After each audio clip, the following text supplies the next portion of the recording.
Baltijos kelias tai didelė ir labai graži istorija. Vargu ar galima būtų pakartoti tokį dalyką. Like a big bang politically.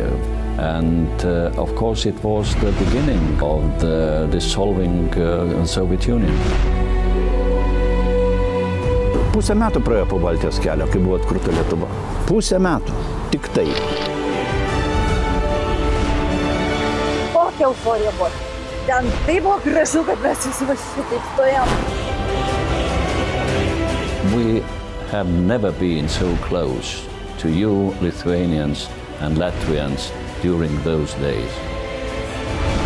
Baltijos kelio dieną buvo ir rezoliucija priimta dėl Molotovo-Ribbentropo pakto neteisėtumo ir visų kitų nusikalstamų dalykų.